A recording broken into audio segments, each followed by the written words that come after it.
বিসমিল্লাহির রহমানির রহিম। আপনারা সকলে কেমন আছেন? অনেক দিন থেকে আমার এগ্রো প্রজেক্টের ভিডিও করা হয়নি। কুত্তাটা দেখতে পাচ্ছেন, কুত্তা নাকি এটা শিয়াল, কিছু আপনারা কি চিনতে পারতেছেন এটা কুকুর না শিয়াল? আমি তো বুঝতে পারতেছি না, হয়তো বা কুকুর। আমার সেই ছোট্ট এগ্রো ফার্মের ভিডিও দেওয়া হয়নি বেশ কয়েকদিন যাবৎ। বেগুনের গাছগুলো দেখতে পাচ্ছেন, আমি লাল শাক লাগাইছিলাম, আপনাদেরকে মনে হয় একটা ভিডিও দিয়েছিলাম। তো আমার শাকগুলোর কী অবস্থা আজকে আপনাদেরকে দেখাই। সেই আমার লাল শাকগুলো আপনারা দেখতে পাচ্ছেন সম্ভবত, এই যে যে লাল শাকগুলো দেখতে পাচ্ছেন,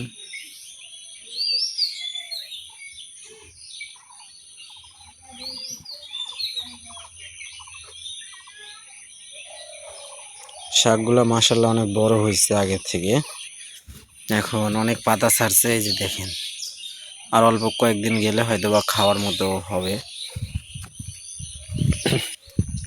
যাই হোক, এই পাশে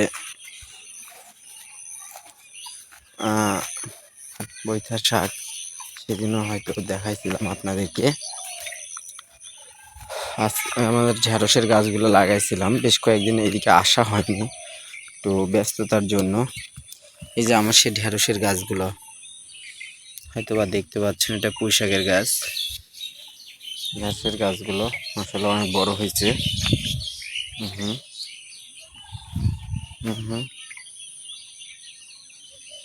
এগুলো নিড়ানি দিতে হবে আর কয়েকটা দিন যাক বুঝলে।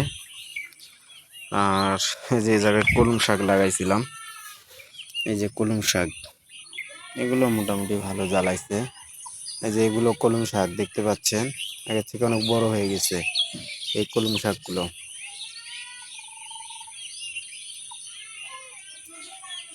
মরিচ, আমার মরিচগুলো প্রায় তোলার মতো পরিস্থিতি হয়েছে। দেখতে পাচ্ছেন এই যে ছোট্ট এই গাছটা,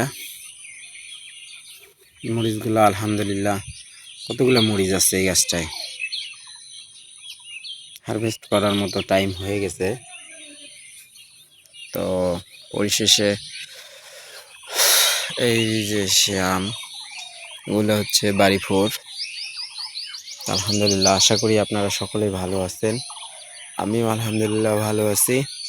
সবাই আমার জন্য, আমার এই ছোট্ট এগ্রো ফার্মের জন্য দোয়া করবেন। আর খুব শীঘ্রই এগ্রো ফার্মে আরও কিছু নিত্য নতুন জিনিস নিয়ে আসবো।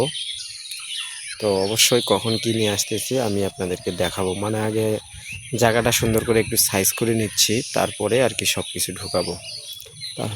ভালো থাকবেন, সুস্থ থাকবেন।